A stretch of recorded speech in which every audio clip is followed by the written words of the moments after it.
जमशेदपुर पश्चिम विधानसभा में 9वें राउंड की गिनती समाप्त हो चुकी है। सरयू राय और मंत्री मंत्री बन्ना गुप्ता के बीच कड़ी टक्कर है।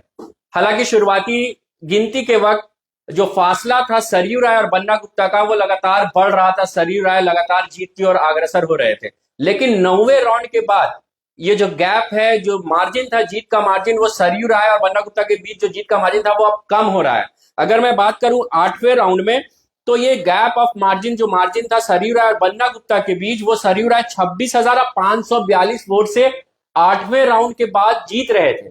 लेकिन जब जैसे ही 9वें राउंड में ईवीएम खुला, ये गैप कम होकर 21,721 वोट पर चला गया। यानी कि 9वें राउंड के बाद जो टोटल वोट सरयू राय को मिला है वो है 52,161, और कांग्रेस को जो मिला, यानी कि बन्ना गुप्ता को जो वोट मिला है 9वें राउंड के बाद, टोटल वोट मैं बात कर रहा हूं 9वें राउंड के बाद जो टोटल वोट हुआ है वो है 30,440। तो ये जो गैप है 21,721 का, लगातार सरयू राय जीत की ओर अग्रसर हो रहे थे, गैप बढ़ता जा रहा था। लेकिन कार्यकर्ताओं या कांग्रेस के जो शुभचिंतक है लगातार ये कह रहे थे कि अभी खेल बाकी है। जो एक वक्त सरयू राय लगातार 26,000 के गैप से जीत रहे थे, वो अब कम होता हुआ नजर आ रहा है। तो ये एक सवाल ये है कि क्या मानगो की जनता एक बार फिर बन्ना गुप्ता को बचा पाएगी, क्योंकि पिछले दफा जो 2019 विधानसभा में देखने को मिला था, इसी तरह का मार्जिन था। देवेंद्र सिंह जीतते हुए नजर आ रहे थे, लेकिन जैसे ही लास्ट राउंड की तरफ बढ़ा, 10 राउंड 11 राउंड की तरफ ईवीएम खुलने लगा, उसके बाद बन्ना गुप्ता की जीत हुई और बन्ना गुप्ता जीत गए, जिसके बाद वो स्वास्थ्य मंत्री बनाए गए झारखंड के। कुछ ऐसा ही खेल इस वक्त नजर आ रहा है। सरयू राय जीतते हुए लगातार जीत रहे थे, चौथे राउंड, 5वें राउंड, 6वें राउंड, 7वें राउंड, 8वें राउंड लगातार जीत रहे थे, और ये मार्जिन बढ़ता जा रहा था। 26,000 तक मार्जिन बढ़ गया था, लेकिन 9वें राउंड में ये मार्जिन कम हुआ है। हालांकि सरयू राय अभी भी जीत रहे हैं, अभी भी सरयू राय बन्ना गुप्ता से आगे है। 21,721 वोट का गैप है। लेकिन अभी जो मानगो क्षेत्र है, मैं आपको बता दूं, मानगो क्षेत्र का जिक्र इसलिए बार बार हो रहा है क्योंकि मानगो क्षेत्र की जो वोट बैंक है, जो मानगो क्षेत्र के लोग हैं, वो एक मस्ट वोट कहा जाता है, कांग्रेस के फेवर में देते हैं। कांग्रेस के चाहने वाले लोग हैं, अल्पसंख्यक समाज के, अल्पसंख्यक बहुसंख्यक है इस इलाके में, मानगो में। तो 1,28,000 टोटल वोटर्स है मुस्लिम के। अगर मुस्लिमों ने कांग्रेस को वोट दिया है इस बार, तो बन्ना गुप्ता अभी भी जीतते हुए नजर आ रहे हैं। हालांकि अभी फिलहाल 21,721 वोट से वो हार रहे, पीछे चल रहे हैं। लेकिन दिलचस्प बात यह रहेगा कि इस बार 2 कैंडिडेट उतारे गए हैं फील्ड में। मुस्लिम समुदाय के 2 कैंडिडेट है, एक आजाद समाज पार्टी के काशिफ रजा सिद्दीकी, दूसरे ऑल इंडिया मजलिस इत्तेहादुल मुस्लिमीन के बाबर खान। अब देखना है कि ये दोनों को कितना वोट मिलेगा। ये दिलचस्प खेल होने वाला है, क्योंकि अगर बाबर खान ऑल इंडिया मजलिस इत्तेहादुल मुस्लिमीन की ज्यादा वोट लाते हैं, तो इसका सीधा सीधा नुकसान कांग्रेस को होने वाला है। अगर आजाद समाज पार्टी को वोट मिलता है, तो इसका नुकसान बन्ना गुप्ता को होने वाला है। अब देखना है ये गैप, ये जो वोट मिलेगी ऑल इंडिया मजलिस इत्तेहादुल मुस्लिमीन को या आजाद समाज पार्टी को, इससे बन्ना गुप्ता को कितना नुकसान होने वाला और कितना वोट मिलेगा एएमआईएम को और आजाद समाज पार्टी के काशिफ रजा सिद्दीकी को। हालांकि 9वें राउंड तक बाबर खान को 1,067 वोट मिले हैं, यानी कि 1067 वोट मिले हैं बाबर खान को। आजाद समाज पार्टी के काशिफ रजा सिद्दीकी को 348 वोट ही मिले हैं अब तक का। लेकिन मानगो का पिटारा खुलना अभी बाकी है। मानगो की ईवीएम, जो मानगो के लोगों के वोट बंद है ईवीएम मशीन में, वो अभी खुलना बाकी है। 348 वोट काशिफ रजा सिद्दीकी को अभी तक मिला है। 12 राउंड के बाद कहा जाता है कि टोटल 22 राउंड है, 12 राउंड तक मानगो की तरफ ईवीएम मशीन खुलती है। तो अब दिलचस्प होगा कि बाबर खान कितना वोट लाते हैं, ऑल इंडिया मजलिस इत्तेहादुल मुस्लिमीन को कितना वोट मिलता है, कितना नुकसान पहुंचेगा कांग्रेस को। अगर ज्यादा वोट बाबर खान लाते हैं तो कड़ा टक्कर होने वाला है। बन्ना गुप्ता शायद टक्कर में आसपास 1-2 हजार के बीच जीत और हार का तय हो। अगर लोग बाबर खान की तरफ नहीं गए हैं, तो शायद बन्ना गुप्ता जीत रहे हैं मानगो के वोटों से। बाबर खान जिस तरह से पिछले 4 से 5 दिनों में जिस तरह उन्होंने कैंपेनिंग की, काफी दिलचस्प रहा। बात हुई, असदुद्दीन ओवैसी आ रहे हैं ईदगाह मैदान में, लेकिन एंड वक्त में कहा गया कि परमिशन नहीं मिला, जिस कारण ओवैसी नहीं आए। पिछले दफा मैं बात करूं 2019 विधानसभा में, तो ऑल इंडिया मजलिस इत्तेहादुल मुस्लिमीन के प्रत्याशी को 8,004 वोट आया था, लेकिन कुछ खास असर नहीं हुआ था और बन्ना गुप्ता जीते थे।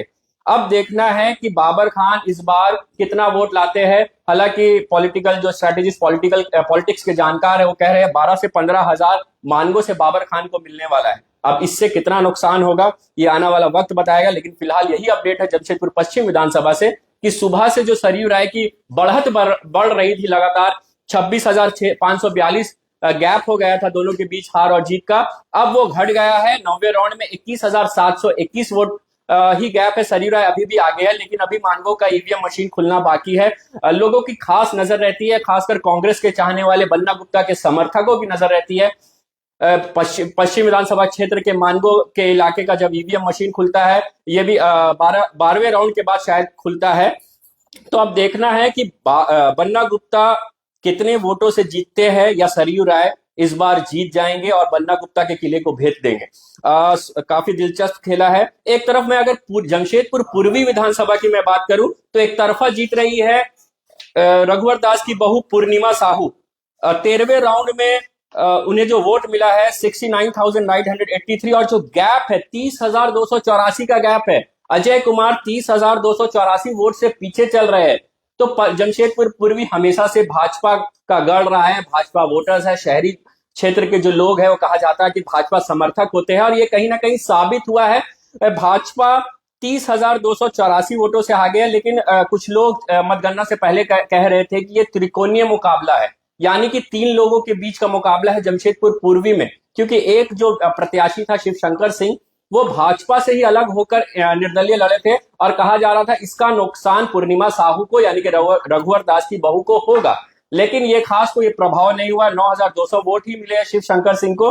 और अजय कुमार की मैं बात करूं तो 39,699, ये जो गैप है 30,000, तो पूर्णिमा साहू कहीं ना कहीं जीत की ओर अपनी कदम बढ़ा चुकी है। अब यहां से अजय कुमार को आ गया ना, मेरी नजर में तो नामुमकिन दिख रहा है। अगर मैं जुगसलाई की बात करूं तो जुगसलाई में इससे पहले लाइव अपडेट में मैंने आपको कहा था कि जेकेएलएम जो टाइगर जयराम महतो की पार्टी है उसके जो कैंडिडेट है वो अच्छा पकड़ बना रहे थे, लेकिन फिलहाल 12वें राउंड के बाद मंगल कालिंदी 32,588 वोटों से आगे है। तो मंगल कालिंदी शायद फिर से एक बार जुगसलाई विधानसभा के विधायक बनने वाले हैं। और रामचंद्र सहित पूर्व मंत्री इस क्षेत्र से आशु ने जीत हासिल किया था इससे पहले के पहले कार्यकाल में, जो फिलहाल इस वक्त 42,301 वोट से दूसरे नंबर पर चल रहे हैं। तीसरे नंबर पर जेकेएलएम के जो प्रत्याशी है, हालांकि ये शुरुआती दौर में दूसरे नंबर पर चल रहे थे, लेकिन 12वें राउंड की गिनती के समाप्त होने के बाद 27,085 वोट है और ये तीसरे नंबर पर खिसक गए हैं। जेकेएलएम जो दावा भर रही थी कि वो कहीं ना कहीं से भी जीते फर्क नहीं पड़ता, लेकिन वो जुगसलाई विधानसभा से जरूर जीतेंगे। जिस तरह से टाइगर जयराम महतो जुगसलाई विधानसभा में आए थे कैंपेनिंग करने, जो भीड़ उमड़ा था जेसीबी के ऊपर, वो खड़ा होकर लोगों को संबोधित कर रहे थे, लोगों से रूबरू हो रहा था, जिस तरह से भीड़ उमड़ा था, लोग ये कह रहे थे कि जुगसलाई विधानसभा जेकेएलएम शायद जीत जाए, लेकिन जेकेएलएम फिलहाल इस सीट पर तीसरे नंबर पर है।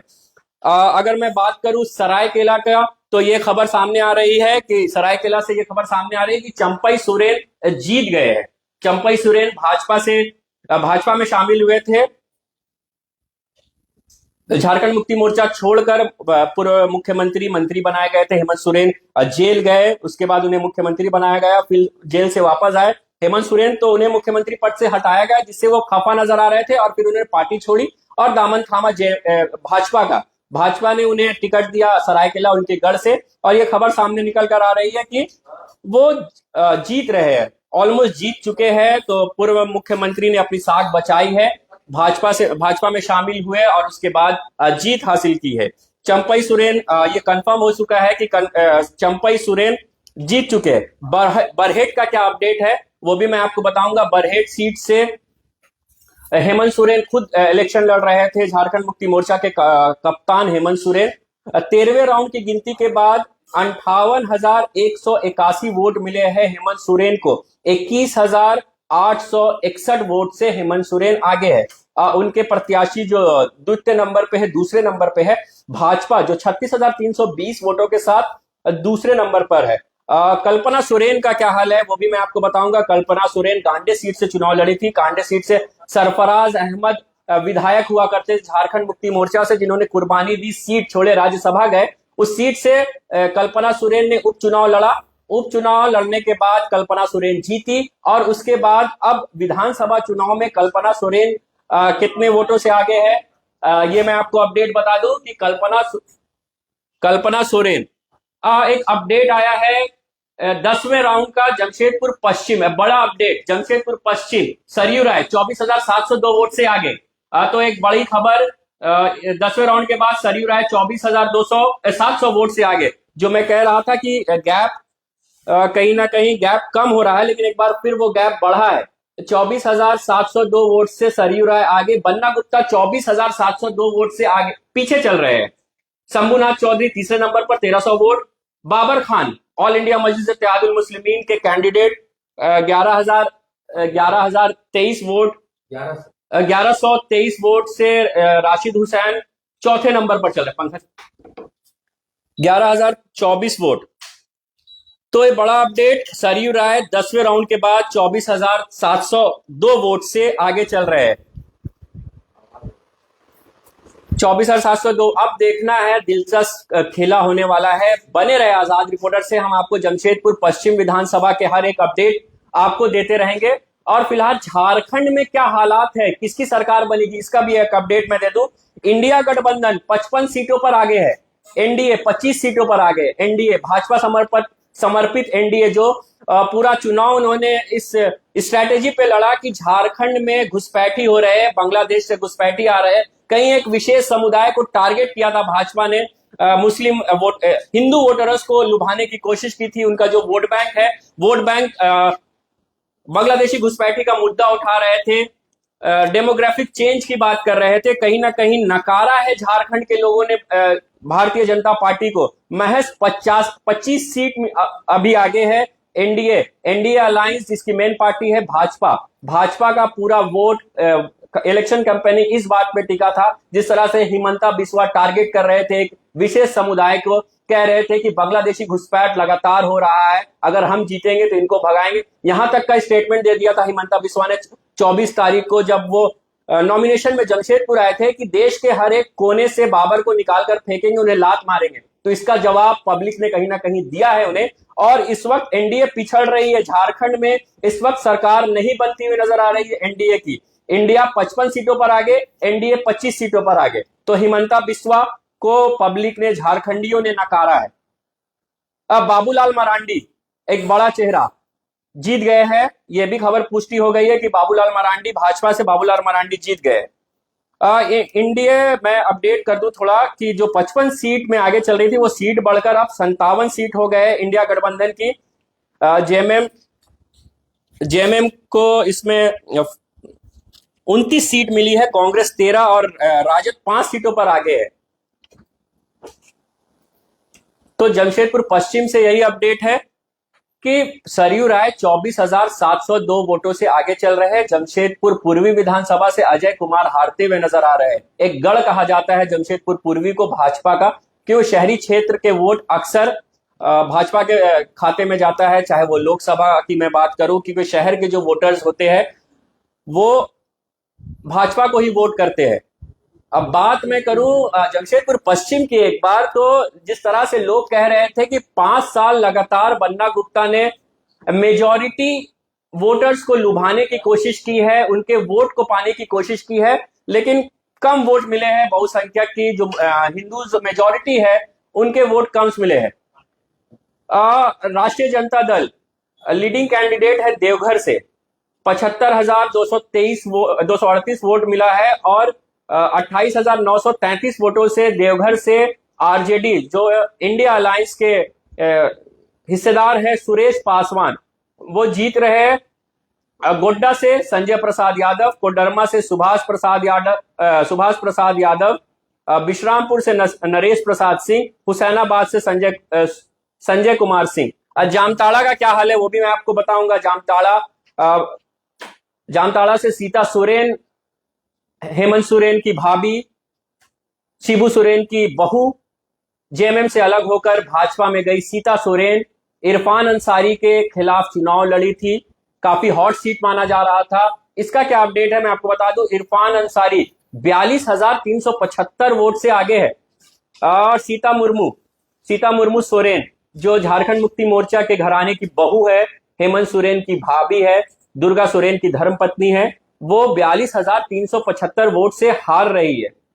तो इरफान अंसारी, मंत्री पद मिला था चुनाव से कुछ दिन पहले ही, एक बार फिर 42,000 वोट से आगे चल रहे हैं, कहीं ना कहीं जीत की ओर अग्रसर हो रहे हैं।